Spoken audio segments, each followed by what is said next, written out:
Ravi de vous retrouver sur Public Sénat. À suivre cet après-midi, un débat sur le thème de la désertification médicale. C'est un débat qui est inscrit à l'ordre du jour à la demande des sénateurs communistes. C'est un thème particulièrement d'actualité. Il y a une semaine, jour pour jour, Xavier Bertrand recevait les syndicats des médecins libéraux pour tenter de revaloriser la médecine de proximité.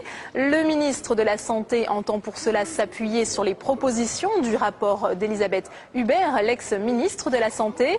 Dans son rapport, elle préconise la création de maisons de santé pluridisciplinaires, car il faut dire que les jeunes médecins, et notamment les femmes, refusent de plus en plus d'exercer de façon isolée.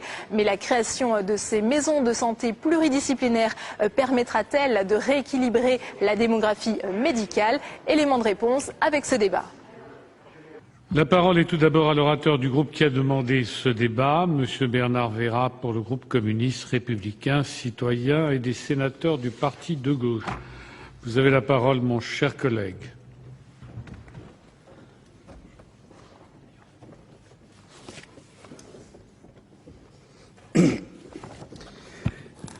Monsieur le Président, Madame la Ministre, mes chers collègues, le fait que notre Assemblée puisse débattre aujourd'hui de la médecine de proximité, en dehors de toute loi de financement de la sécurité sociale ou de l'examen d'un projet ou d'une proposition de loi portant sur le sujet, n'est ni anodin ni sans conséquence.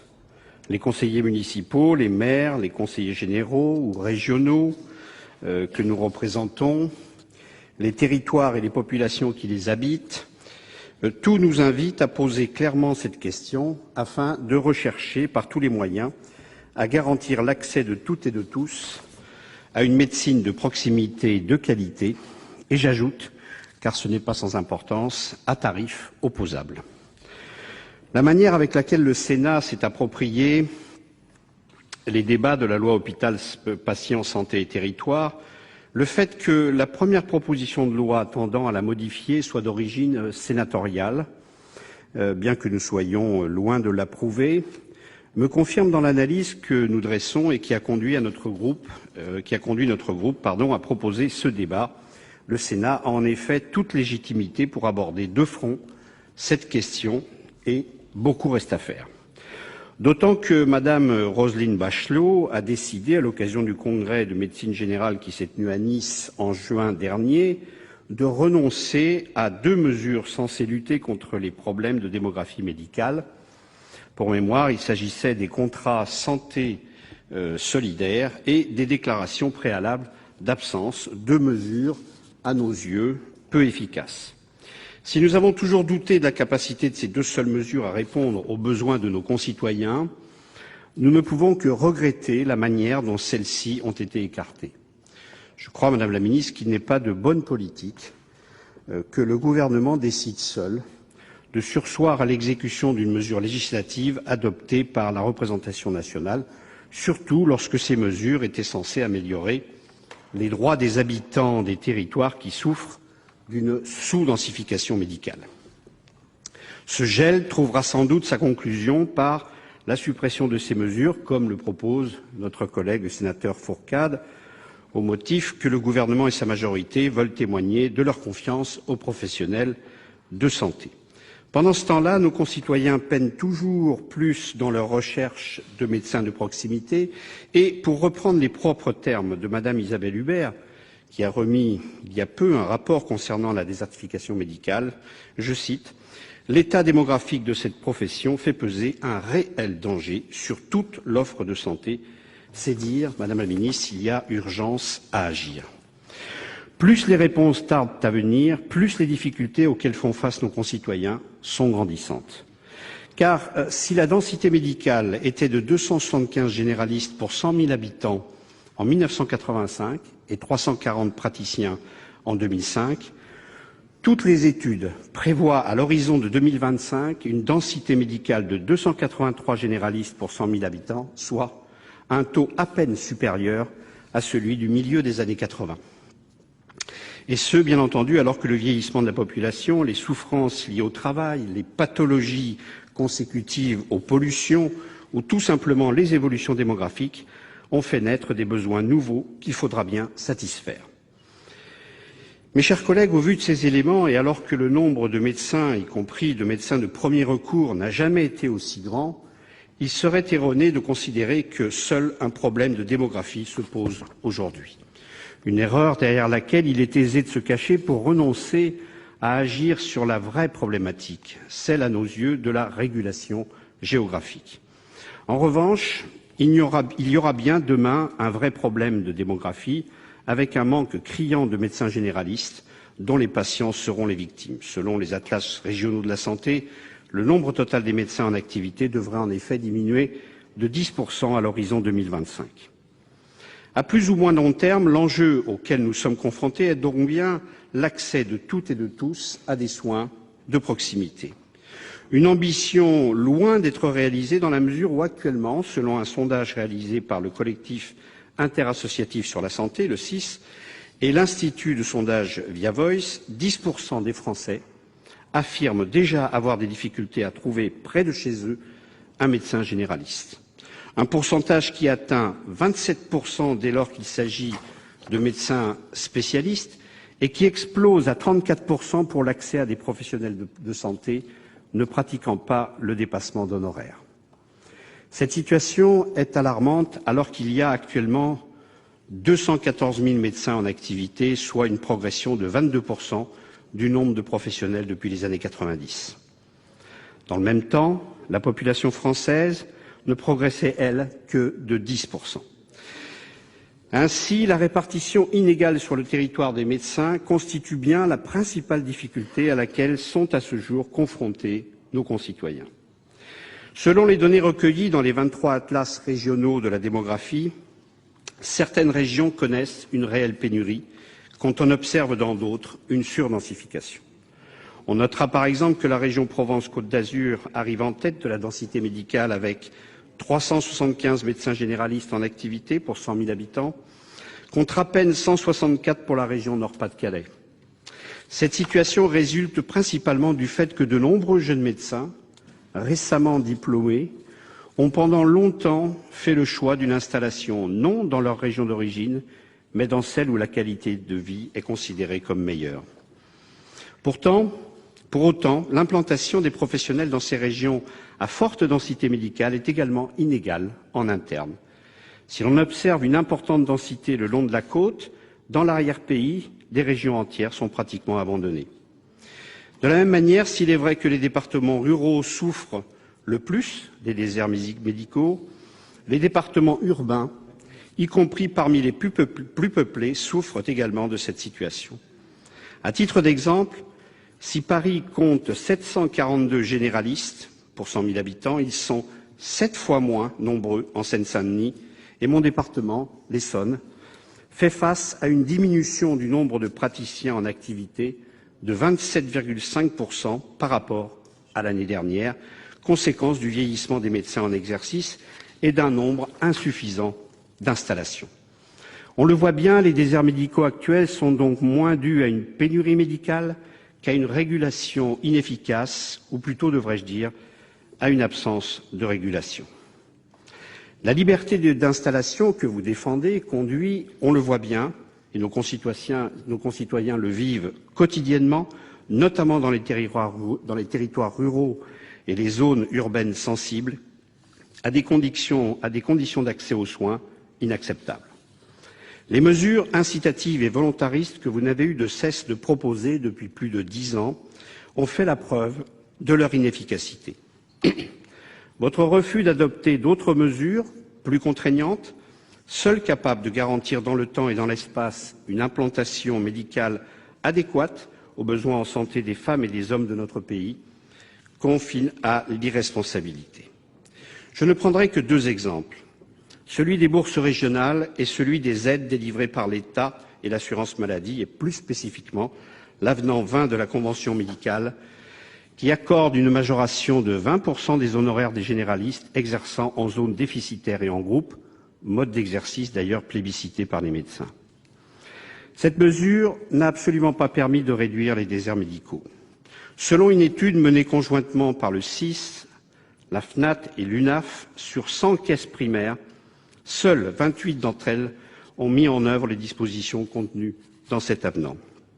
Dans 17 caisses sur 28, l'application de ce dispositif s'est tout de même finalisée par une baisse de la densité médicale, alors que l'incitation financière l'accompagnant est de l'ordre de 25 à 28 000 euros annuels et par médecin, un complément de rémunération pourtant non négligeable. Quant à l'attribution de bourses régionales, en contrepartie d'une période d'exercice obligatoire dans la collectivité de financement, celle-ci constitue certes une première étape intéressante, mais largement insuffisante. Insuffisante car elle repose là encore sur le volontariat et sur la capacité de financement des régions, lesquelles subissent de plein fouet une politique marquée d'abord et avant tout par une réduction des ressources dont elles disposent et donc par une compression des dépenses. Insuffisante également car elle entérine la suppression d'un principe fondamental pour notre groupe, celui de l'égalité d'accès aux soins entre tous nos concitoyens, indépendamment de leur lieu de résidence ou de leurs moyens financiers. Insatisfaisante enfin, car dans le même temps où le gouvernement plaide en faveur de l'installation volontaire des professionnels de santé dans les territoires qui en manquent cruellement, il pratique une casse méthodique et organisée de l'ensemble des services publics, fermeture des écoles, des postes, des maternités, des gendarmeries et des hôpitaux de proximité. Reconnaissons, mes chers collègues, qu'il est tout de même paradoxal de proposer à des jeunes médecins de s'installer dans des territoires que l'État abandonne lui-même peu à peu. C'est pourquoi, c'est votre point de vue, chers collègues, c'est pourquoi nous sommes convaincus, sans remettre totalement en cause ce principe auquel les professions libérales sont attachées, qu'il est aujourd'hui indispensable de limiter les nouvelles installations dans les zones déjà fortement pourvues de médecins. Sans anticiper sur l'intervention de ma collègue Nicole Borvo, il me semble que nous devrions nous inspirer des mécanismes législatifs qui existent déjà actuellement dans certaines professions de santé. Je pense par exemple à ceux concernant l'ouverture des officines ou à la régulation de la démographie infirmière. De même, nous devrions rendre opposable le schéma régional de l'organisation des soins ambulatoires, fixant par bassin les besoins en santé des populations. Mais il faudra également, comme nous y invite le rapport Hubert, trouver des réponses structurelles et à long terme pour éviter que, dans l'avenir, ne se généralisent les déserts médicaux. Cela exige de donner à la médecine de proximité et singulièrement de premier recours toutes ses lettres de noblesse, la reconnaissance de la médecine générale comme une spécialité, ainsi que la possibilité ouverte aux praticiens titulaires du diplôme de médecine générale de percevoir des honoraires similaires à ceux des autres spécialistes pourraient constituer des facteurs déterminants dans le choix des étudiants en faveur de la médecine générale, à condition que cette filière soit réellement soutenue et que le gouvernement prenne l'ensemble des mesures nécessaires à la création de véritables services universitaires de médecine générale ambulatoire. Force est de constater que nous en sommes encore loin et que, pour reprendre l'expression retenue par Rémi Senant et Marie Kayser dans un article paru le 8 juin dernier dans la revue Pratique, l'enseignement de la médecine générale est encore au milieu du gué. J'en veux pour preuve le nombre encore trop faible de professeurs titularisés par la commission d'intégration, à peine 20, quand les représentants des enseignants de médecine générale estiment nécessaire de titulariser au plus vite plus de 30 professeurs associés dont les statuts sont particulièrement précaires. Par ailleurs, compte tenu du faible nombre de nominations par la voie normale de la Convention nationale des universités, se pose sans doute la question de la prolongation de la durée de vie de la commission d'intégration initialement prévue pour 5 ans. Revaloriser la médecine générale suppose un préalable indispensable qui aujourd'hui fait défaut, une véritable professionnalisation et une revalorisation de la formation initiale des futurs médecins. Autant d'éléments indispensables qui supposent, comme le demandent les associations représentant les étudiants de médecine générale, que l'on accorde enfin à la filière universitaire de médecine générale les moyens dont elle a besoin. Je pense par exemple à la création de postes d'enseignants, des créations ne reposant pas, comme c'est trop souvent le cas, sur des postes vacants dans d'autres spécialités. Les universitaires savent trop combien, en règle générale, un poste vacant est un poste perdu. Il n'est pas non plus acceptable que la seule alternative consiste à supprimer un poste d'enseignant dans une filière pour l'affecter à la filière universitaire de médecine. Cette logique comptable ne constitue pas une réponse durable aux enjeux de formation des futurs médecins de premier recours. Mais il faut également que le processus de formation des étudiants prenne en compte la spécificité propre à cette discipline, c'est-à-dire son caractère ambulatoire. Il faut par exemple permettre la réalisation effective en cabinet médical du stage prévu au second cycle, afin de sensibiliser les étudiants à ce mode d'exercice en leur permettant de découvrir un autre modèle que celui hospitalo-universitaire, aujourd'hui encore très majoritaire. Alors que certains proposent de réduire la durée des études formant les médecins généralistes, nous considérons pour notre part qu'il faudrait, au contraire, pérenniser la 4e année de spécialisation, comme c'est le cas pour les autres spécialités. Celle-ci pourrait principalement être orientée vers la réalisation de stages de longue durée, pouvant aller de 6 mois à 1 an, et dans des territoires qui souffrent d'une sous-densification. Cela permettrait d'assurer de manière continue une présence médicale conjointe à celle du médecin maître de stage, soulageant ce dernier dans ses amplitudes de travail et facilitant l'accès aux soins des patients. Cela suppose naturellement un accompagnement financier permettant de lever les obstacles liés à l'accueil d'un stagiaire en cabinet. La présence d'un interne nécessite de la part du maître de stage un investissement en énergie et en temps qui rallonge la consultation et réduit d'autant le nombre de patients qu'il peut accueillir dans la journée. Cela peut avoir des conséquences financières substantielles dans le cadre d'une rémunération à l'acte, et les compensations financières actuellement consenties semblent insuffisantes pour pallier les pertes réelles.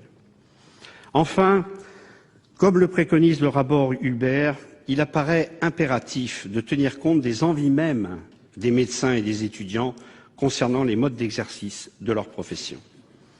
Toutes les enquêtes menées auprès des professionnels l'attestent, les médecins, principalement les jeunes diplômés, veulent rompre avec l'isolement qui est le leur. Ils sont de plus en plus nombreux à redouter une installation synonyme de solitude et d'amplitude horaire trop importante. Cela implique de favoriser l'exercice regroupé et principalement l'exercice pluridisciplinaire, notamment au sein de maisons de santé. Chacun s'accorde à reconnaître que la pluridisciplinarité constitue un avantage certain, tant pour les professionnels que pour les patients, qui disposent ainsi, dans un même lieu, de l'ensemble des prestations dont ils peuvent avoir besoin. Or, ce mode d'exercice, qui suppose un projet de soins, induit des temps de travail et de concertation qui ne sont pas des temps de soins et par conséquent ne donnent pas lieu, dans le cas d'un paiement à l'acte, à une rémunération. Il faut donc impérativement développer, comme nous l'avions proposé dans le cadre de l'examen par le Sénat de la loi HPST, une rémunération forfaitaire. Celle-ci pourrait notamment inclure la compensation du temps de travail spécifique, issu des besoins liés à l'exercice regroupé, la prise en charge des temps dédiés à l'éducation thérapeutique ou aux missions de prévention. Si nous sommes favorables à ces expérimentations, nous l'associons à une condition primordiale, le respect par ces professionnels des tarifs opposables. Nous ne pouvons concevoir que des fonds publics puissent être destinés à des professionnels de santé dont la pratique tarifaire aurait pour effet de participer à leur manière à l'accroissement des renoncements aux soins pour des motifs financiers. Enfin, pour conclure, je voudrais aborder la question des centres de santé municipaux, mutualistes ou associatifs, qui constituent le mode le plus ancien et le plus répandu de l'exercice collectif et pluridisciplinaire de la médecine.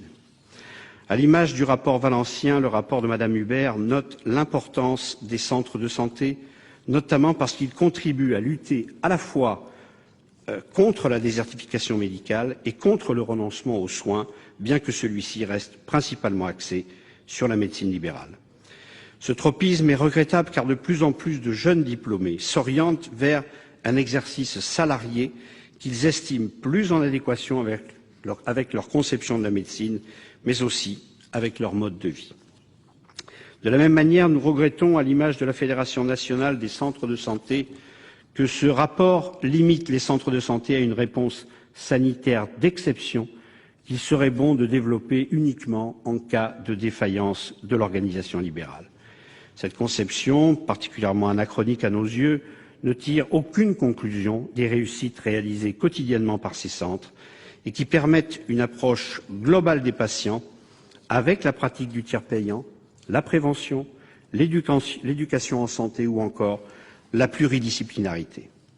Aussi, nous considérons que ce mode d'exercice ne doit pas être écarté des autres modes collectifs d'exercice et nous souhaitons que le gouvernement s'engage à étendre aux centres de santé les financements qu'il entend développer pour favoriser l'exercice collectif libéral.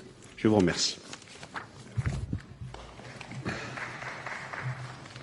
Je vous remercie, mon cher collègue. Dans la suite du débat, la parole est à Monsieur Pierre-Yves Collombat. Vous avez la parole, cher collègue.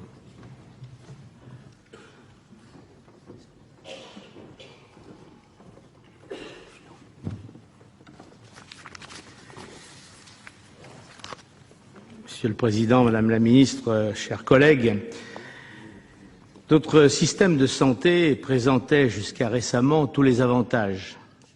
Liberté individuelle d'accès aux soins quasi universels pour le patient, universalité de la couverture avec la CMU, faible coût pour les intéressés de leurs études et de leur formation, liberté de prescription, d'installation, de mode d'exercice pour le médecin, qualité des soins reconnus.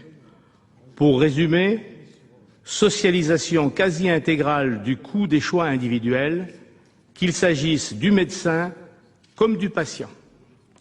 Côté médecin, le système lui assure globalement un bon niveau de revenu, un niveau progressant plus vite que le salaire moyen.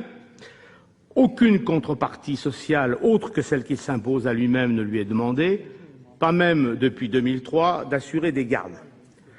Le nerf du système, c'est la rémunération pour tout ou partie à l'acte de 67% des omnipraticiens, 50% des spécialistes, dont 69% des radiologues et 65% des cardiologues.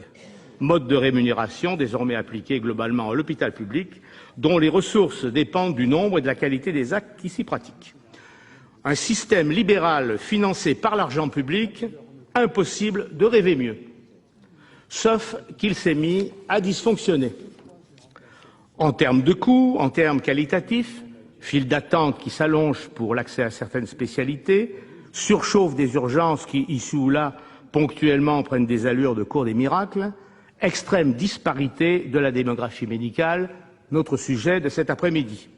Le diagnostic est connu, la présence médicale est très variable d'une région à l'autre, entre les départements d'une même région, entre les villes et les zones rurales, entre les quartiers des villes et même entre les secteurs ruraux d'un même département. Encore plus variable s'agissant des spécialistes.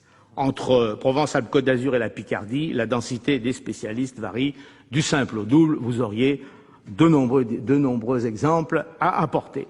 Même une démographie médicale favorable, comme dans mon département le Var, ne signifie absolument pas pour autant que dans les zones rurales, la permanence des soins est assurée. Je fais l'exemple d'un canton de 5000 habitants, 7 médecins, ce qui me paraît quand même relativement suffisant. Aller chercher un médecin disponible après les heures de bureau, vous avez un petit peu de problème. On avance le chiffre de 2 600 000 personnes qui rencontreraient des difficultés pour accéder à un généraliste, un spécialiste, un professionnel de santé en général, et ceci en dépit du fait, cela a été souligné, qu'il n'y a jamais eu autant de médecins en France, notamment de médecins libéraux et de spécialistes, que notre densité médicale est tout à fait comparable, voire légèrement au-dessus de celle de nos voisins des 15, en dépit du fait aussi que le nombre d'actes n'a pas cessé d'augmenter, surtout dans la spécialité. Le constat s'impose donc, même si dans les 10 ans qui viennent, la question des effectifs viendra encore compliquer la donne, ce n'est pas le manque de médecins et de professionnels de santé qui est responsable des déserts médicaux, mais le système. Pourquoi, en effet, voulez-vous que des diplômés, essentiellement d'origine urbaine et aisée, formés à une médecine de plus en plus technique, aillent gagner leur vie en zone rurale, acceptent des contraintes horaires s'ils peuvent faire autrement? Puisqu'ils n'ont aucune obligation, pourquoi voulez-vous qu'ils s'en imposent? Lors d'une précédente discussion dans cette Assemblée, j'avais présenté le dilemme à Madame Bachelot, et je dois dire à ma surprise ce qu'elle m'a répondu, donc m'a surpris. Je la cite. J'indiquerai, pour faire écho au débat engagé par M. Colomba, que nous ne pourrons pas faire sur ce sujet l'économie d'une réflexion philosophique. Quand la puissance publique, c'est-à-dire le contribuable local, le contribuable national ou le cotisant à la sécurité sociale, aura financé à grand renfort de subventions des maisons médicales de garde ou des centres de santé, participé au fonctionnement de ces installations, régler les cotisations sociales des médecins, augmenter les rémunérations, comme nous le faisons déjà avec une progression de plus de 20% dans certains secteurs, rémunérer la permanence des soins en plus des consultations et des visites majorées, 150 € la nuit, payer forfaitairement la prise en charge des malades chroniques, pourrons-nous toujours arguer qu'il s'agit de médecine libérale? C'est Madame Bachelot qui parle. Les jeunes médecins pourront-ils toujours revendiquer la liberté d'installation? Certains médecins refusent d'assurer les tâches les plus contraignantes, comme les gardes de nuit, puisque le système repose sur le volontariat. J'indique aussi qu'un principe irréfragable veut que qui paie commande. Certaines exigences présentées benoîtement ici ou là sur toutes les travées comme des mesures techniques impliquent in fine un changement de système et l'instauration d'un service public étatisé ou para-étatisé. Il faut avoir le courage de dire les choses. J'ajouterais de le dire et d'en tirer les conséquences parce qu'on en est resté là. Toute mesure curative un peu sérieuse étant actuellement politiquement impossible, on se limitera donc à quelques granules homéopathiques, ce que fait très bien d'ailleurs le rapport de Madame Hubert. Celle de ces propositions que je préfère, c'est maintenir en activité des médecins au-delà de 60 ans, les pauvres, faire appel à des médecins retraités et, je cite, inciter les internes à effectuer une année supplémentaire de mission de service public. Mais, chers collègues, Madame la Ministre, finalement, puisque nous sommes dans des déserts, pourquoi ne pas faire appel aux ONG? Les vocations, je pense, ne manqueraient pas.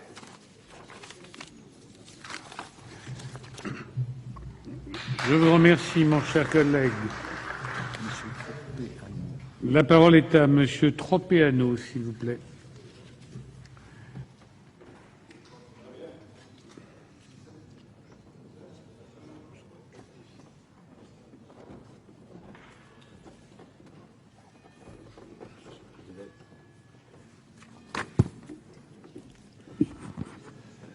Monsieur le Président, Madame la Ministre, mes chers collègues, longtemps vanté comme l'un des meilleurs du monde, notre système de santé présente aujourd'hui de redoutables symptômes.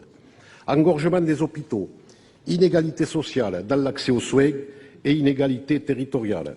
Et ce sujet a déjà été évoqué ce matin lors du débat concernant la ruralité. Les avancées scientifiques et technologiques ont certes rendu la médecine plus fiable, mais les problèmes d'organisation des soins et de démographie médicale privent un grand nombre de Français du bénéfice de ces performances. Derrière la crise budgétaire bien réelle est apparue la fracture sanitaire. Dans certains territoires, en particulier ruraux, la permanence des soins est approximative, les délais d'accès en cas d'urgence sont incompatibles avec l'efficacité des soins, les files d'attente chez les spécialistes s'allongent. En bref, le désert médical s'installe et gagne du terrain dans nos campagnes. Les origines de ce problème sont évidemment diverses. Ce n'est pas tant pour l'heure le nombre de médecins qui est en cause. D'après le dernier atlas du Conseil national de l'ordre, celui-ci est en effet stabilisé à un niveau élevé, mais leur répartition sur le territoire.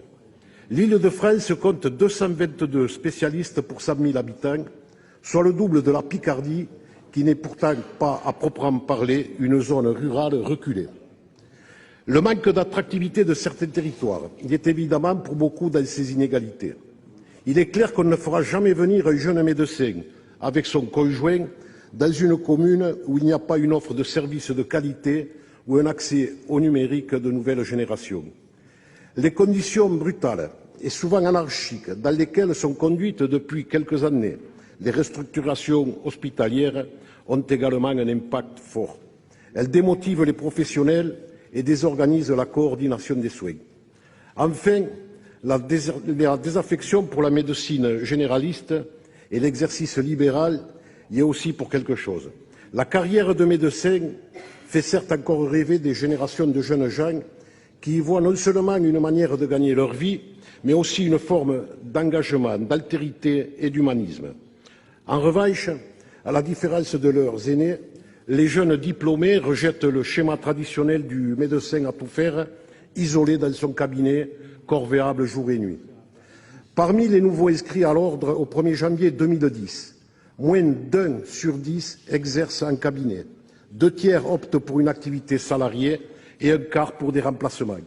Ce faible attrait pour l'exercice libéral se vérifie même en radiologie, discipline pourtant pointée du doigt souvent comme une des plus lucratives.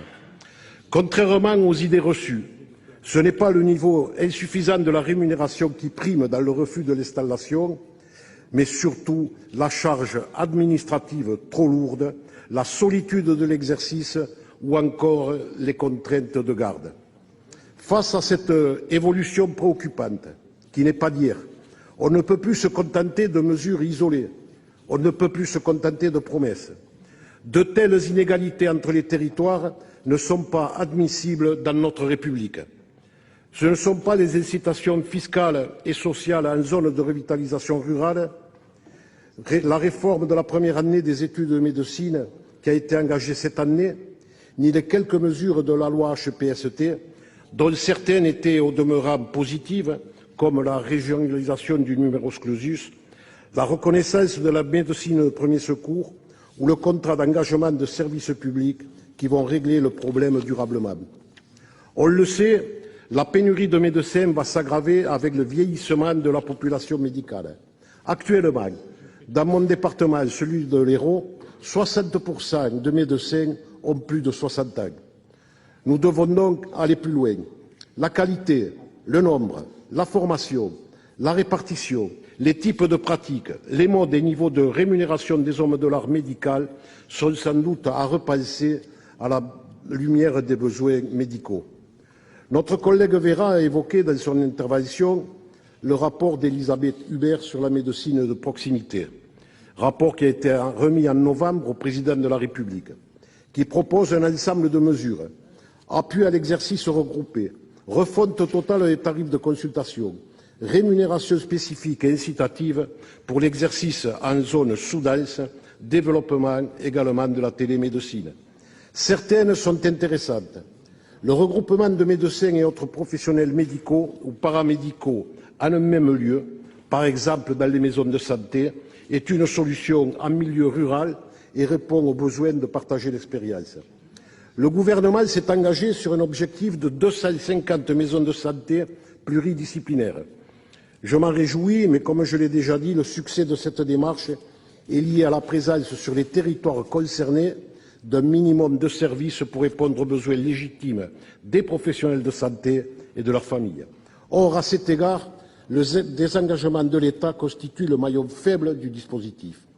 Quoi qu'il en soit, il est plus que temps de décider et d'agir, d'autant qu'en matière de santé, plus encore que dans d'autres domaines de l'action publique, les fruits se récoltent à moyen et long terme.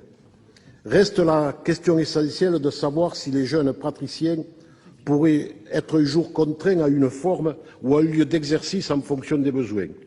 Sans être adeptes de la coercition, nous sommes nombreux à douter de l'efficacité des simples incitations. Pouvez-vous nous dire combien de contrats d'engagement de service public ont été signés depuis la loi HPST? Je me demande d'ailleurs si ce contrat n'est pas en réalité une fausse bonne idée. C'est finalement aux étudiants les plus modestes qu'on demandera d'aller exercer en zone rurale, car à n'en pas douter, les plus aisés n'auront pas besoin d'obtenir une bourse. Quant au contrat santé-solidarité, il apparaît là encore comme un leurre. Comment croire qu'il permettra de lutter contre les déserts médicaux quand on imagine les difficultés de mise en œuvre et la faiblesse des pénalités? On entend dire d'ailleurs que vous pourriez revenir, Madame la Ministre, sur cette disposition. Qu'en est-il exactement? Et puis on peut se poser la question de savoir comment nous pourrions redonner le goût aux étudiants du métier de généraliste pour les étudiants donc en médecine. Cette question devient épineuse et urgente, tant pour le corps médical que pour les pouvoirs publics, mais également pour nos concitoyens qui souvent nous demandent et sont inquiets quant à la désertification médicale, notamment dans le milieu rural, et ils sont craintifs de savoir qu'ils risquent de ne pas pouvoir être soignés lorsqu'ils seront malades.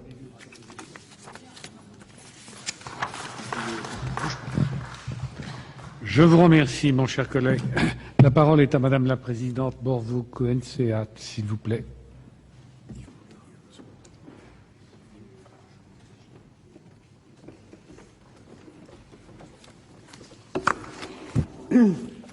Merci, Monsieur le Président, Madame la Ministre, chers collègues. À l'occasion, enfin beaucoup est déjà dit, hein, on fait un peu de répétition, mais je voudrais dire quand même qu'à l'occasion de la loi Hôpital, Patient, Santé, Territoire, le gouvernement, hélas, a prouvé qu'en matière d'égal accès aux soins, il n'avait pas de solution bien nouvelle à proposer. Quelques mois après, le rapport Hubert pointe les graves problèmes des déserts médicaux, que tout le monde avait souligné déjà à l'époque, mais les solutions ne sont pas convaincantes. En tout cas, elles ne convainquent pas, si j'en crois les intervenants, l'opposition. Alors, que n'a-t-on entendu, effectivement, au moment de la loi Hôpital-Patient du côté de la majorité, lorsque des mesures contraignantes étaient proposées pour inciter, contraindre, donc on va dire, puisqu'elles étaient contraignantes, des professionnels de santé à installer là où les manques étaient patents. Je me souviens de Monsieur Vassel, bien placé pour parler de ces questions, sans ironie, qui est allé jusqu'à affirmer que la remise en cause du principe de liberté d'installation des médecins généralistes était inconstitutionnelle. Évidemment, ce n'est pas le cas, et jusqu'où aller pour essayer de convaincre. De toute évidence, le principe de la liberté d'installation était encore un tabou pour la majorité parlementaire, mais je dois le dire, pas de façon unanime. Alors, donc, et pour ceux qui aiment les comparaisons, et c'est vrai dans toute la majorité, regardons ce qui se passe en Allemagne, que je sache, pas soviétique. L'Allemagne est revenue sur le principe dans les années 90, et aujourd'hui les Allemands, tout en étant, je crois, pas moins bien soignés que les Français, ont réussi à résorber une partie de leurs déserts médicaux. Pendant ce temps, les nôtres se développent. Le phénomène, en effet, comme cela a été dit par mes prédécesseurs, n'est plus cantonné dans les territoires faiblement peuplés. Il gagne aussi les villes et les régions où la démographie, pourtant, est au rendez-vous. Seine-Saint-Denis est premier en matière de démographie, ainsi que d'autres départements urbains. Alors, le gouvernement, après avoir fait mine d'agir donc de façon peu convaincante et avoir fait voter en 2009 2 dispositions par le Parlement, la première faisant obligation pour les médecins de déclarer leur congé et la seconde mettant en œuvre des contrats santé-solidarité, votre prédécessrice, Madame la Ministre, s'est empressée à la fin de l'année 2010 de prendre la décision de surseoir à la publication de leur décret d'application. Et donc, semble-t-il, on est revenu à la case départ, ne rien faire. La première disposition, a précisé Madame Bachelot, était en définitive trop discriminante et péchée parce qu'elle indisposait le corps médical. Sans doute. Gageons que concernant la seconde, la ministre a peut-être fini par se rallier à nos arguments qui disaient qu'elle était absolument inutile, car rigoureusement inapplicable. Comment en effet imaginer sérieusement de demander à des médecins installés en zone surdense, on va dire, de se rendre ponctuellement en zone sous-dotée pour y faire des consultations et assurer de façon pérenne un accès aux soins? C'est assez surréaliste. Alors aujourd'hui, peut-être plus qu'il y a 2 ans, nous pourrons vous convaincre, mes chers collègues, ainsi que le gouvernement, qu'il existe des solutions à cette situation grave et susceptible de s'aggraver compte tenu de la pyramide des âges, comme cela a été dit, dans les années qui viennent. Tout d'abord, plutôt que de tenter en vain et à tout prix d'attirer les médecins dans les zones sous-dotées, il est possible de considérer le problème sous un autre angle et de chercher à dissuader les omnipraticiens de s'installer dans les zones surdotées. Pour ce faire, on peut envisager de soumettre l'installation des médecins à l'autorisation des agences régionales de santé, On peut aussi décider de refuser de façon temporaire le conventionnement des médecins de premier recours qui veulent exercer dans des zones où l'offre de soins est déjà plus que satisfaite. Écoutez, à Paris, on est surdoté. Ça, c'est la démographie médicale. Mais 2/3 des médecins spécialistes sont en secteur 2. Alors là, rien à dire. Et 50% des généralistes sont aussi en secteur 2. Et là, personne ne trouve à redire, en tout cas parmi vous. Or, qu'est-ce qui se passe? Si la population parisienne aisée ne se plaint pas, elle trouve que ça va très très bien, les plus modestes, je vous le dis, font de plus en plus la queue aux urgences des hôpitaux. Voilà la réalité. Alors, excusez-moi, mais sur la liberté d'installation, il y a beaucoup à dire quand la sécurité sociale finance la médecine. Bien. En outre, si l'on veut essayer de régler un problème différent mais connexe, car lui aussi aggrave les difficultés d'accéder aux soins, on peut également décider de retirer le conventionnement de ceux qui, bien que diplômés de la spécialité de médecine générale, ne pratiquent pas effectivement cette médecine de premier recours. Certains s'installent ainsi en tant qu'acupuncteurs ou encore en angiologie. Il nous semble que cette piste évidemment, qui doit s'ajouter au rehaussement du numerus clausus, permettrait de donner une réponse concrète, plus concrète, à la pénurie d'omnipraticiens dans certains territoires. Ensuite, il est envisageable, notre collègue Moret l'a fait, d'instituer une sorte d'obligation pour les jeunes médecins de s'installer pour une durée déterminée là où ils sont particulièrement utiles. L'Académie de médecine évoquait déjà cette possibilité en 2007. On ne peut pas l'accuser d'être contre la médecine. Dans la mesure où la formation de chaque médecin représente pour la société une charge financière de l'ordre de 200 000 €, il ne paraît pas incongru de leur demander, comme dans certaines grandes écoles, d'accepter de mettre quelques années de leur vie professionnelle au service de la nation. Pour ma part, j'ajouterai qu'il serait peut-être intéressant, en plus de favoriser l'accès aux études médicales de jeunes de catégories sociales modestes, ce qui en général est difficile, par un système de prise en charge post-bac, en contrepartie l'obligation de services dans leur département, par exemple, ou dans des départements sous-dotés pendant un certain nombre d'années. Pour conclure, il nous semble aussi particulièrement nécessaire de fixer des règles d'accessibilité des soins de premier recours, de telle sorte que la politique régionale de santé contribue effectivement à réduire les inégalités en la matière. Tout d'abord, le temps d'accès un professionnel de santé doit se mesurer en termes de distance et de durée. Dans un rapport sénatorial de 2008, il était préconisé un temps de trajet d'une durée maximale de 30 minutes. Ça paraît quand même suffisant.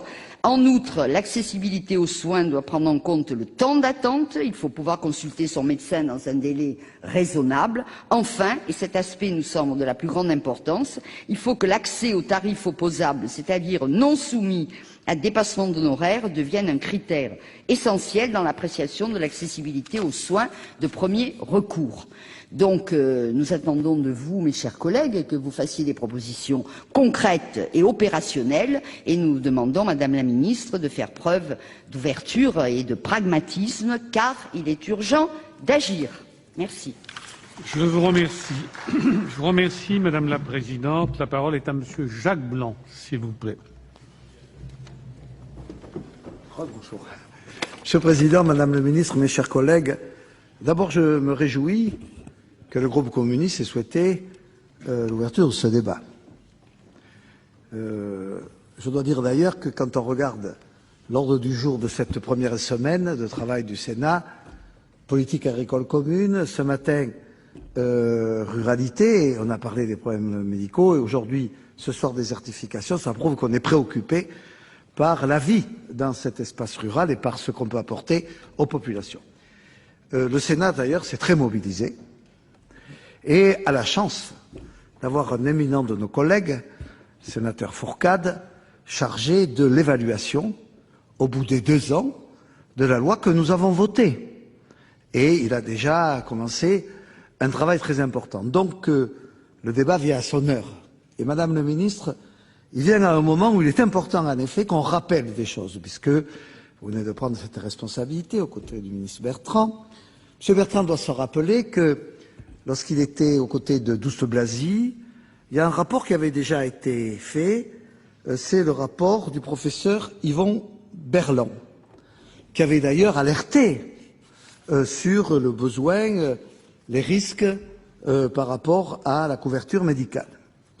Dans ses conclusions, il parlait, de l'augmentation progressive et raisonnée du numerus clausus. Alors je sais bien que c'est un sujet qui fâche. Et je demande pour ma part une vraie révolution culturelle. Je vous demande d'échapper à ces influences théoriques de gens qui comparent des chiffres alors que ce n'est pas du tout la même situation. Il y en a assez qu'on nous explique qu'il y a trop de médecins qui seraient formés ou qu'on n'en manquerait pas. Madame le ministre, il faut que vous sachiez, quand on compare le nombre des médecins formés, qu'il faut quand même tenir compte. Je vais vous donner un exemple. Dans un département comme le mien en Lozère, dans le centre d'urgence à l'hôpital de Mende, pour assurer ces urgences, il faut 19 médecins. Quel est l'autre pays au monde où, dans une situation équivalente de population, etc., il faut 19 médecins? Pourquoi il en faut 19? C'est pas eux qui sont à cause. Il en faut 19, 35 heures, astreinte, et nous sommes en face d'une situation où, quand on regarde, il y a pas mal de médecins, mais il en manque pour assurer la réponse aux besoins. Quel est l'élu ici qui n'a pas vécu une situation à l'hôpital public, dans une clinique mutualiste ou privée, ou dans la couverture de profession libérale, où ils ne sont pas obligés d'aller, et j'ai rien contre l'appel à des médecins étrangers, mais on prive ces pays de qualité de ces médecins.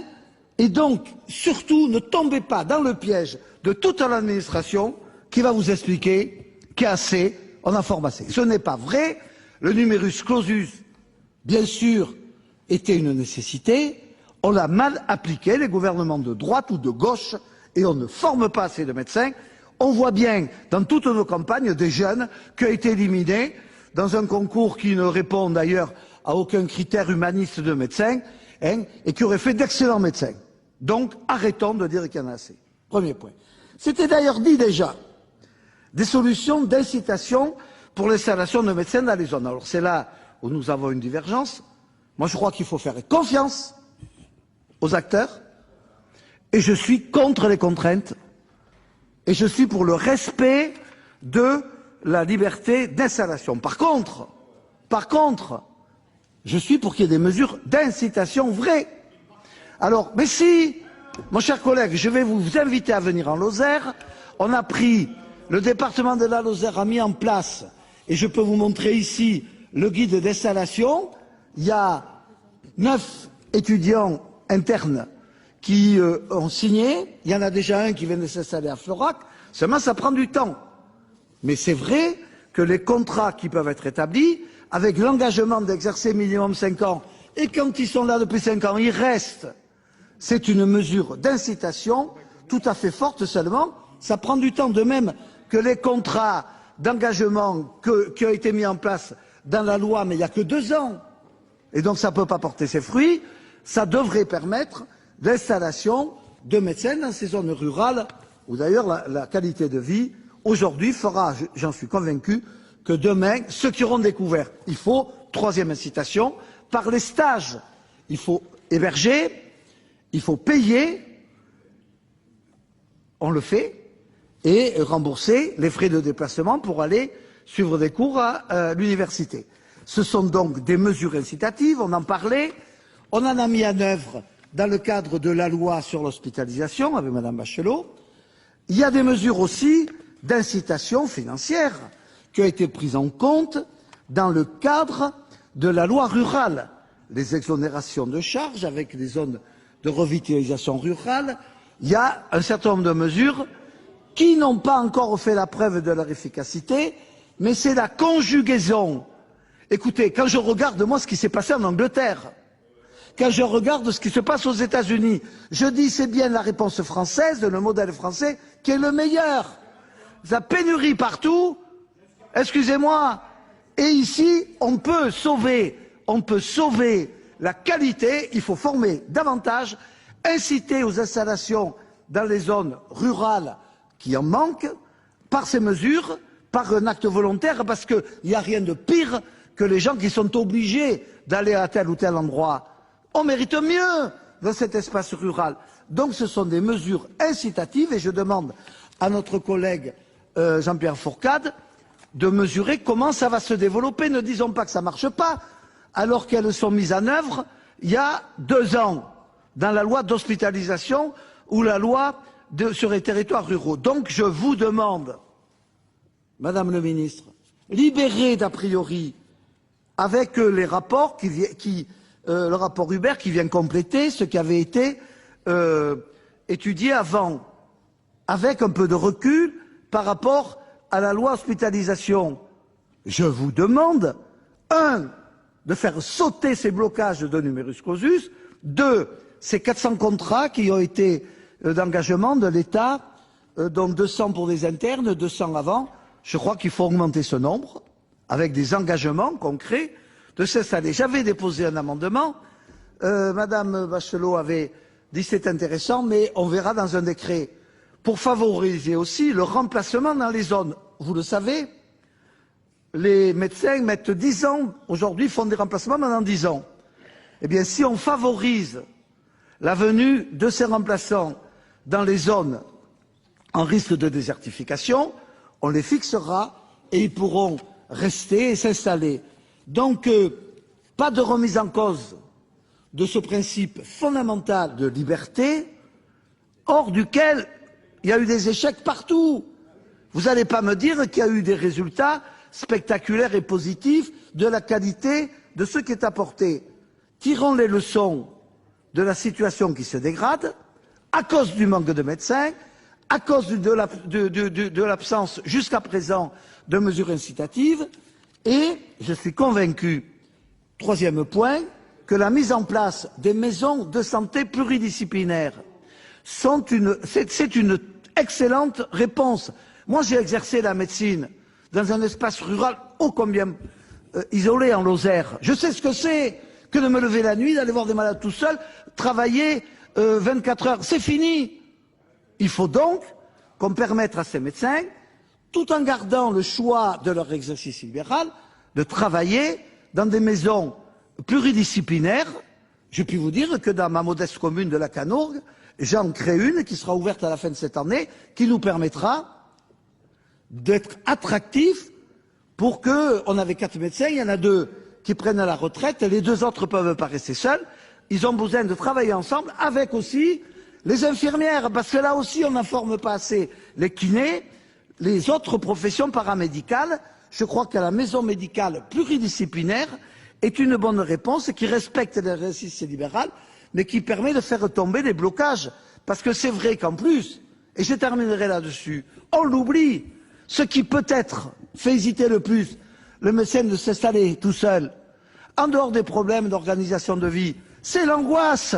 Mes chers collègues, peut-être certains le savent, mais quand vous êtes seul en face d'un malade, où il y a un diagnostic à faire, un acte thérapeutique d'urgence à mettre en œuvre, excusez-moi, c'est terriblement anxiogène. Et si vous êtes dans une maison médicale pluridisciplinaire, avec l'infirmière, vous pourrez discuter avec votre médecin, vous pourrez échanger, vous pourrez même utiliser demain les techniques nouvelles grâce au très haut débit, etc.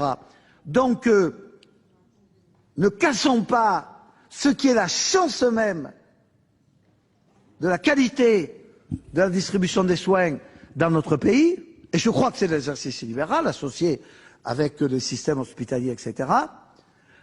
Traitons les vrais problèmes, le nombre des médecins, des mesures incitatives, des modèles et l'ouverture, grâce aux maisons pluridisciplinaires, de maisons de santé pluridisciplinaires, de travail dans des conditions qui permettront de libérer le médecin de cette angoisse qui est parfois terrible, mais qui est tout à l'honneur du corps médical.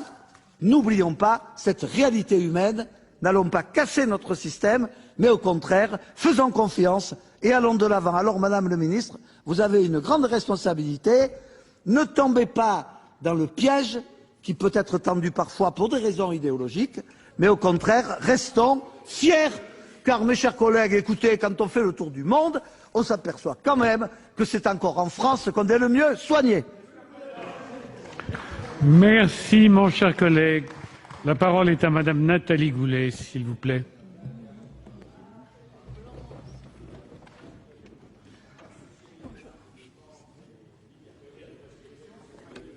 Ah, après la Lozère, ça va pas être très simple. Enfin, on est entre nous finalement. Monsieur le Président, Madame le Ministre, mes chers collègues, ce débat c'est un peu comme le mur des lamentations, l'espoir en moins. Je remercie d'emblée le groupe CRC-SPG de l'avoir initié parce que finalement, il est fondamental pour beaucoup d'entre nous. De PLFSS en PLFSS, la situation ne s'améliore pas du tout. De débat en débat, la situation empire. Et de rapport en rapport, nous sommes d'ailleurs à un anniversaire pratiquement. Le 26 janvier 2006, Xavier Bertrand présentait une communication au Conseil des ministres pour essayer d'endiguer les problèmes de démographie médicale. Nous voilà 5 ans après. Alors moi, je représente l'Orne en Basse-Normandie, alors que la moyenne nationale est de 320 praticiens pour 100 000 habitants. L'Orne a une densité de 70 médecins pour 100 000 habitants. C'est-à-dire que nous sommes pratiquement lanterne rouge ou lanterne noire. Mon collègue Hervé Moret est encore un peu derrière nous. Mais c'est grave. C'est grave et il ne s'agit pas de choses théoriques. Il s'agit d'un problème extrêmement pratique. Et les densités médicales mentionnées n'expriment que des moyennes. La situation de certains territoires est très dégradée quand elle n'est pas, à proprement parler, totalement alarmante. Les travaux conduits avec l'ARS sur la médecine libérale mettent en exergue des zones étendues en état de sous-médicalisation. Il en est ainsi de la totalité du département de l'Orne, de la moitié du département de la Manche et d'un quart du département du Calvados, Basse-Normandie, région à laquelle j'appartiens. On ajoute à ça le départ en retraite des médecins. Cette proportion dépassera 60% dans le département de l'Orne dans les 15 ans. Et au regard des sorties annuelles et du cursus universitaire médical ces prochaines années, le solde demeurera négatif. On peut envisager que ce n'est qu'en 2020 que le nombre d'entrées dans la profession de médecin pourrait égaler le nombre de sorties. Nous sommes là dans le concret, Madame le Ministre, et pas dans l'incantation. Il faut également souligner, mais beaucoup d'autres l'ont dit, que les besoins de santé vont évoluer du fait du vieillissement de la population, prendre en considération évidemment les aspirations des nouveaux praticiens, là aussi, on l'a dit. Quant aux spécialités, il faut plus de 6 mois dans mon département pour avoir un rendez-vous avec un ophtalmo. Et je ne dois pas être la seule dans ce cas. Pardon? Ah bah oui. Bon, alors, venez dans l'Orne. Alors, à ce stade, je revois mon intervention parce que j'ai partagé mon temps de parole avec Hervé Moret. Et donc, je vais être beaucoup plus courte, mais en même temps, je voudrais profiter de cette tribune pour rendre hommage aux élus locaux. Parce que c'est d'eux que sont venues les premières solutions et pas du législateur. Les premières maisons de la santé ont été créées dans les années 90 dans mon département. Je ne crois pas que ce soit une réponse univoque. Je crois que c'est une réponse parmi d'autres, mais vous pouvez avoir des maisons de la santé très bien organisées et pas de médecins dedans. Donc le problème de la maison de la santé, c'est un élément qui peut fidéliser un certain nombre de jeunes médecins ou les aider à venir, éventuellement, sécuriser, je comprends ce que dit notre collègue Blanc, ça peut les sécuriser aussi d'être en groupe, mais en même temps, ce n'est pas la solution. Je voudrais également rendre hommage à Pierre-Jean Lancry, qui est notre directeur régional de l'ARS, qui gère la pénurie avec brio et intelligence et qui essaye de faire au mieux avec les moyens du bord. Et je dois dire que de ce point de vue-là, il a un dialogue avec les élus qui est tout à fait essentiel. Et moi, ce que je crois à ce niveau du débat, c'est qu'il faut absolument trouver des solutions qui soient pertinentes. Les solutions en Lozère sont pas les solutions en Basse-Normandie. Elles sont pas non plus, même si le problème se pose dans les mêmes termes, dans les périphéries des grandes villes qui sont sous-dotées. Et je crois que le fait d'avoir des ARS l'adresse. Et le fait d'avoir des réponses adaptées au territoire me semble être vraiment la bonne solution. Ceci étant, chez nous, le plan Hôpital 2012 a été un vrai succès, même si au départ il a été un peu chahuté. Le résultat est tout à fait excellent. Et je voudrais à ce stade des interventions vous dire qu'il ne sera pas possible d'endiguer cette pénurie si nous n'avons pas de mesures coercitives pour faire venir les médecins en zone rurale et en zone sous-équipée. Parce que personne ne viendra.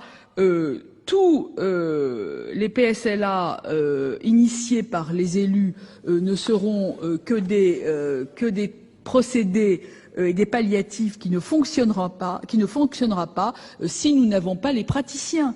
Vous avez des équipements chers, vous avez des équipements lourds. Parler de télémédecine ou parler de médecine à distance quand vous n'avez pas de haut débit, quand les portables ne fonctionnent pas, quand vous avez des zones blanches, parce que c'est l'effet Mathieu, car à celui qui a, tu donneras et il aura tout en abondance, et à celui qui n'a pas, tu enlèveras même ce qu'il a. Quand vous avez un territoire où vous n'avez pas de haut débit, où vous avez des zones blanches, où vous n'avez pas de médecins, où vous n'avez pas de sapeurs-pompiers volontaires, qu'est-ce qui se passe? Tout le monde arrive à l'hôpital du Mans, notre collègue n'est pas là, mais c'est comme ça que ça finit par arriver, c'est comme ça que les urgences sont remplies de gens qui ne devraient pas y aller. Donc, je voudrais en conclure simplement et rapidement pour laisser du temps à Hervé Moret qui a des choses à vous dire sûrement beaucoup plus intéressantes que moi. Et en conclusion, Madame le Ministre, je vous dirais que le bonheur est dans le prêt à condition d'être en bonne santé. Je vous remercie, ma chère collègue. La parole est à Monsieur Jean-Luc Fichet, s'il vous plaît.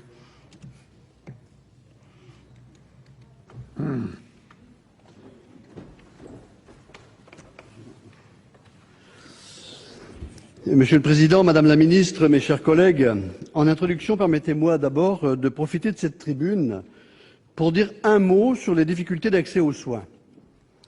L'inéquitable répartition des médecins entre les régions de France participe à cette difficulté, cela a été souligné, mais la précarité, la pauvreté sont aussi des facteurs de retard à se soigner, ainsi que le refus de certains professionnels aujourd'hui d'ausculter des patients de la CMU.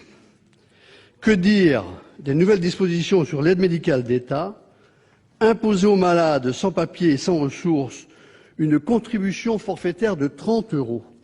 C'est condamner les personnes concernées à un retard de soins, si ce n'est à pas de soins du tout. C'est une atteinte à la dignité humaine et c'est aussi une faute de santé publique. Le gouvernement fait peu de publicité aux récents rapports de l'IGAS et de l'Inspection générale des finances pour lesquels ce dispositif est financièrement inadapté et est porteur de risques sanitaires.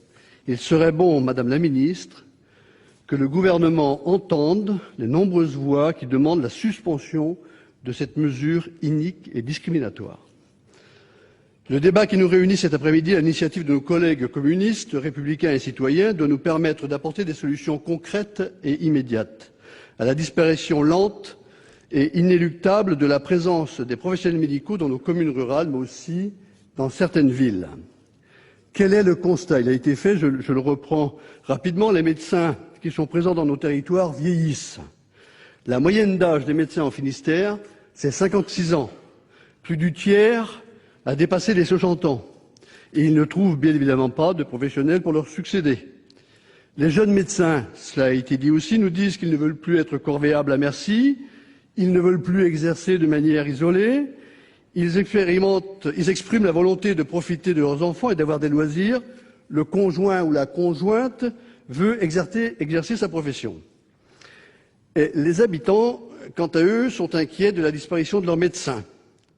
Après la fermeture de nombreuses maternités et de certains hôpitaux de proximité, nos concitoyens voient les temps d'attente pour consulter un spécialiste s'allonger. On a parlé tout à l'heure de 6 mois pour l'ophtalmo. Je disais que chez nous, en Bretagne, on atteignait 1 an. Les distances pour trouver un généraliste sont de plus en plus importantes et du coup, les urgences sont encombrées par de la bobologie. Ainsi, À Morlaix, dans une commune du Finistère, 18 000 habitants, il faut aujourd'hui donc un temps, il n'y a plus de gynécologue, et pour l'ophtalmo, je l'ai déjà dit. Quant aux maires et aux élus, ils sont les premiers interlocuteurs à qui l'on reproche ces carences, alors que, je veux le rappeler ici, de façon solennelle, l'accès aux soins est une prérogative de l'État. Des annonces sont faites régulièrement par les pouvoirs publics, jurant la main sur le cœur que cette situation sera prochainement enrayée. Tout récemment, encore, le président de la République a semblé découvrir le problème. En effet, dans un discours le 1er décembre à Orbec, qui succédait à un autre discours sur le même thème le 16 avril à Livry-Gargan, il a déclaré « Vous n'aurez pas longtemps à attendre avant de voir la détermination du gouvernement en la matière. » Nous attendons toujours. La loi Hôpital-Patient Santé-Territoire avait instauré le contrat santé-solidarité. Ce contrat ne semblait pas à l'époque aller assez loin, il avait le mérite d'exister. Des solutions plus radicales, plus coercitives devaient être trouvées. J'avais déposé, lors de la discussion du projet de loi Hôpital-Patient Santé-Territoire, un amendement dont le but était d'obliger les nouveaux médecins à pratiquer un minimum de 2 ans dans les zones déficitaires, en espérant qu'ils y trouvent intérêt. Je n'ai pas été suivi.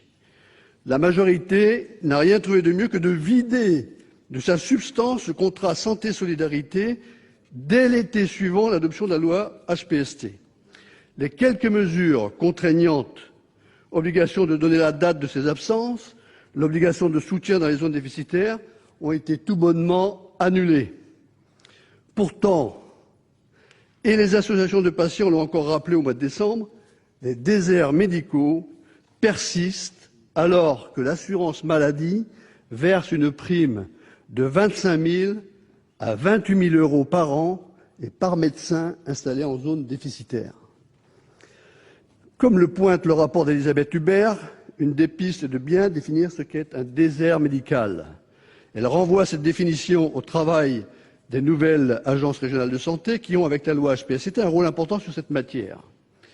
Sur cette question, le gouvernement, comme à son habitude, fait un pas en avant et 3 pas en arrière. Nous ne percevons aucun projet construit, aucun projet travaillé qui permette de penser qu'il y a une réelle volonté de structurer une offre de santé harmonieuse et efficace auprès de tous les Français. Alors, le remède miracle, les maisons de santé, dont ce gauche nous gouvernants se développe à l'initiative de nos collectivités qui s'endettent pour répondre à des obligations qui ne sont pas les leurs. L'État participe, mais faiblement, au financement. En effet, les maires des communes rurales ou des communes périurbaines que le gouvernement tend trop souvent à stigmatiser comme mauvais gestionnaires font face à la pénurie parce qu'il y a urgence. Ils doivent séduire des professionnels de santé dont le nombre, cela a été dit à plusieurs reprises, est en augmentation, professionnels de santé qui n'ont aucune obligation, aucune contrainte, les mettre autour d'une table, les inviter à rédiger un projet médical, et enfin, les élus vont construire une maison de santé, mais le tout sans aucune assurance de maintenir une offre de santé pérenne sur leur territoire. Ça veut dire qu'on peut réunir des professionnels de santé, rédiger un projet médical, construire des maisons médicales, et puis se retrouver sans rien à la fin parce que, entre-temps, ils auront pris d'autres décisions, d'autres orientations, où on n'aura tout simplement pas trouvé les jeunes médecins que l'on espérait. Aussi, je le répète, l'État doit prendre sa pleine responsabilité pour lutter contre la désertification médicale. Dans sa convention sur l'égalité réelle, le Parti socialiste propose la mise en place d'un bouclier rural. C'est ce vers quoi nous devons tendre. Faire en sorte que les services publics essentiels ne soient pas à plus de 20 minutes de chaque citoyen. Et bien évidemment, le médecin généraliste en fait partie. Mais les services d'urgence ne doivent pas être à plus de 30 minutes et ceux d'une maternité à plus de 45 minutes. Plus qu'une politique de réconciliation avec les médecins dont le métier est difficile et essentiel, c'est ce pacte républicain aujourd'hui urgent que nous devons engager avec nos concitoyens pour un égal accès aux soins pour tous. Je vous remercie. Je vous remercie, mon cher collègue. La parole est à Monsieur Laurent Béteille, s'il vous plaît.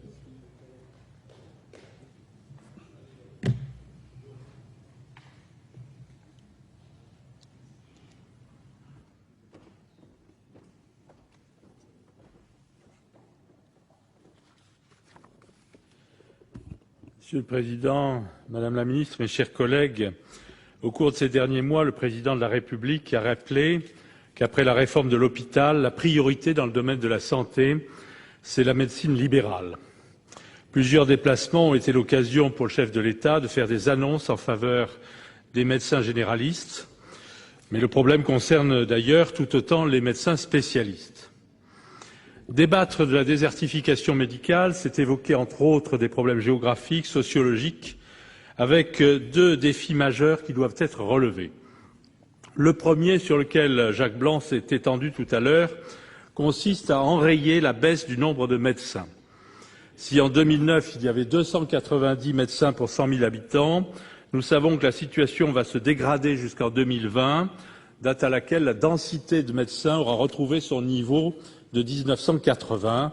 Ça suppose effectivement une réaction forte. D'autant que cette réduction touche plus fortement l'exercice libéral. Nous savons, dans nos départements, et notamment dans l'Essonne, cher collègue Vera, que les départs en retraite non remplacés sont une illustration dramatique de cette baisse. À cela s'ajoute évidemment la répartition inégale des effectifs sur le territoire. Ce phénomène ne concerne pas que la France profonde, mes chers collègues, il concerne également des départements proches des grandes villes, comme l'Essonne. Et je voudrais citer un exemple, mais nous avons dans le sud de l'Essonne toute une zone dans laquelle il ne reste plus que 6 médecins qui ont tous plus de 58 ans. Et d'ici quelques années, nous allons nous trouver dans une situation dramatique. Et par conséquent, le deuxième défi majeur est de rendre la médecine libérale plus attractive. L'exercice libéral a perdu de son attractivité, nous le savons, en raison d'abord de l'évolution de l'hôpital qui offre le salariat et qui permet, et là aussi Jacques Blanc l'a souligné avec raison, un travail en équipe qui est sécurisant, et également de l'évolution des attentes des médecins qui ne travaillent plus comme autrefois, qui aspirent à travailler avec leurs confrères de manière beaucoup plus flexible. Aujourd'hui, un médecin diplômé sur 10 seulement fait le choix de l'exercice libéral. Ce chiffre doit retenir notre attention. Même si le numerus clausus des étudiants en médecine a augmenté, insuffisamment, je n'y reviens pas, nombre d'entre eux deviennent aujourd'hui des médecins conseils, des médecins du travail. Les femmes médecins choisissent de préférence une voie qui leur permet d'avoir plus de temps pour leurs enfants et personne ne songerait à le leur reprocher. De plus, les médecins d'aujourd'hui font face, il faut quand même le dire, à une bureaucratisation croissante. Certains estiment à 36% le temps de travail qui est consacré à des démarches administratives, en moyenne pour un généraliste, qui est considérable et pose aussi problème. Ils font face également à des contrôles permanents de la sécurité sociale, des horaires à rallonge, et à juste titre, un certain nombre de médecins ne veulent plus assurer tout seuls des horaires de 8 à 22 heures dans des endroits peu sûrs, avec des cas lourds qui prennent plus de temps et les transforment souvent en assistants sociaux. Aujourd'hui, le médecin de famille, tel qu'on le concevait autrefois, n'existe pratiquement plus. Sur la base du rapport de Madame Elisabeth Hubert, ancienne ministre de la Santé, le 1er décembre dernier, le Président de la République a précisé son projet de réforme de la médecine de proximité. Réforme de la rémunération des généralistes libéraux, l'idée n'étant pas de revenir sur le paiement à l'acte, mais d'y ajouter des compléments en fonction de ce qu'il convient d'appeler des contraintes.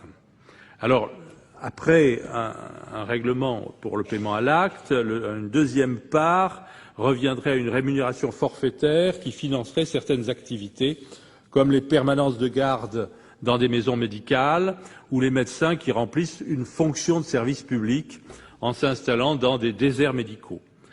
Je crois sincèrement aux maisons de santé, notamment rurales, avec généralistes, infirmiers, masseurs, etc., qui pourraient être un remède pour pallier à cette désertification médicale avec un potentiel de patients ou une amorce pour attirer d'autres médecins généralistes et également des spécialistes.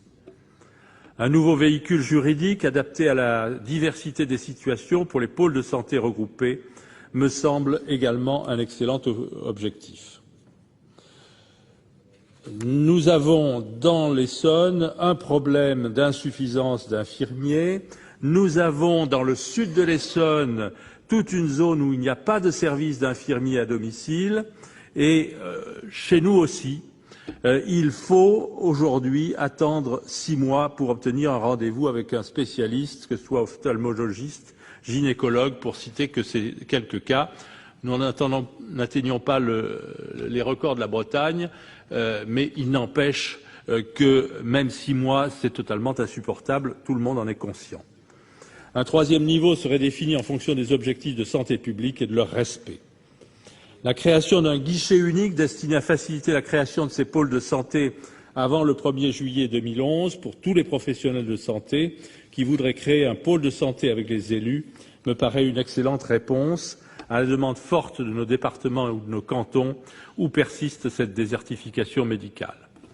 À l'énumération non exhaustive de ces mesures et de cette situation, nous comptons sur vous, Madame le secrétaire d'État, pour répondre à cette situation qui est préoccupante et pour laquelle nos concitoyens attendent de la part du gouvernement une réaction qui soit à la hauteur de cette situation. Je vous remercie. Je vous remercie, mon cher collègue. La parole est à Monsieur Hervé Maurey. Il va bénéficier de quelques minutes de supplément que lui a grignoté Madame Goulet. Vous avez la parole, mon cher collègue. Merci, Monsieur le Président, Madame la Ministre, mes chers collègues. Je voudrais d'abord remercier le groupe CRC-SPG d'avoir pris l'initiative de ce débat, remercier ma collègue Nathalie Goulet d'avoir bien voulu me laisser quelques minutes de son temps. Et si j'ai souhaité ces quelques minutes, c'est non pas pour vous parler du département de l'Eure, qui a le triste privilège d'être dernier en matière de démographie médicale, mais pour vous dire toute ma conviction, Madame la Ministre, que nous ne réglerons pas le problème de la démographie médicale en restant dans l'incitatif. J'en suis navré, en désaccord profond avec mon collègue et ami Jacques Blanc. Je ne suis pourtant pas, pour reprendre son expression, un idéologue de gauche, mais je ne crois pas du tout que l'incitatif marchera. En cela, je partage l'avis du Président de la République qui, en septembre 2008, disait « En matière de démographie médicale, il faut s'inspirer au minimum des négociations entre l'assurance maladie et les infirmières, ces dernières ayant accepté de ne pas s'installer dans les zones où elles sont trop nombreuses. Je ne partage pas, en revanche, l'avis du Président de la République qui, il y a quelques semaines, le 29 novembre dernier, disait « La coercition, ça ne marche pas ». Car ce qui ne marche pas, et on le voit, c'est les mesures purement incitatives. Ça n'est pas moi qui le dis, c'est un certain nombre de rapports de personnes beaucoup plus compétentes que moi. Il y a eu le rapport de notre collègue Juillard il y a quelques années, il y a eu le rapport des députés Bernier, député UMP, et Paul, député socialiste, et il y a eu le rapport du Haut Conseil de l'assurance maladie, il y a eu le rapport du Conseil de l'ordre, et ce sujet, j'ai eu l'occasion de l'évoquer lors du débat sur la loi HPST en 2009, où j'avais proposé 2 amendements que je souhaite rappeler aujourd'hui, car je suis convaincu qu'un jour on y viendra.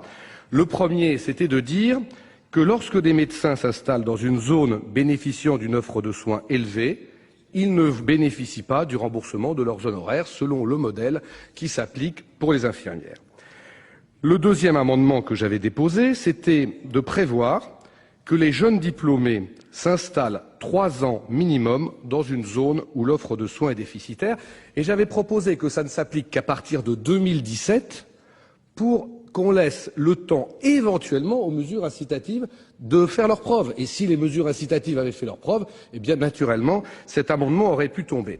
Et ce qui est très intéressant à propos de ces amendements, c'est que j'ai eu des réactions d'une violence incroyable, le rapporteur n'hésitant pas à dire que je voulais rétablir le STO, ou disant que je voulais forcer les médecins à aller dans des trous. C'est pour vous dire la violence et l'aspect caricatural du débat sur ce point.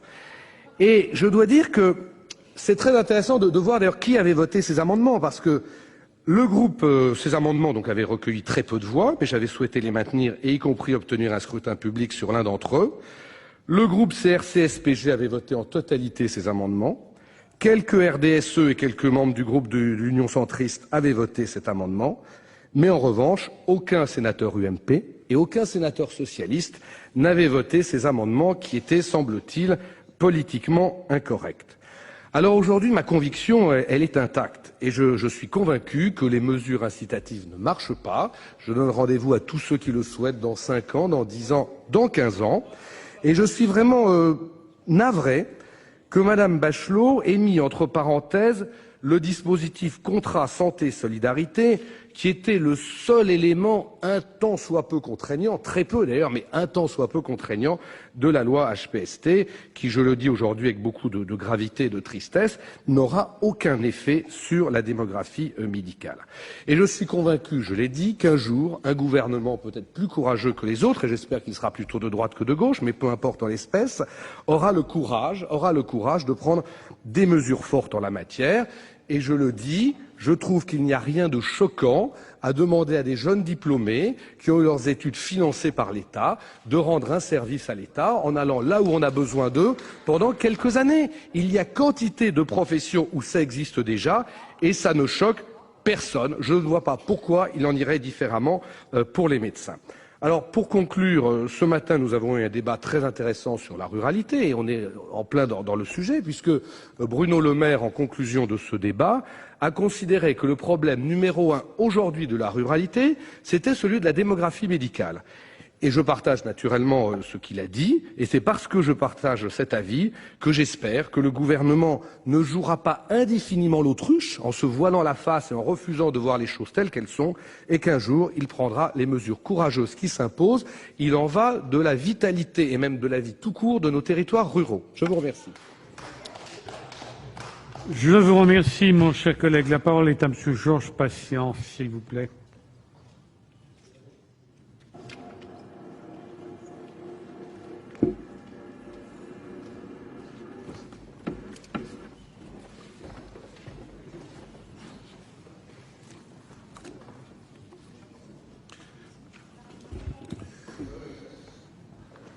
Monsieur le Président, Madame la Ministre, mes chers collègues, ce débat tombe à point nommé puisqu'il me permet d'aborder le problème criant du secteur de la santé dans mon département, la Guyane.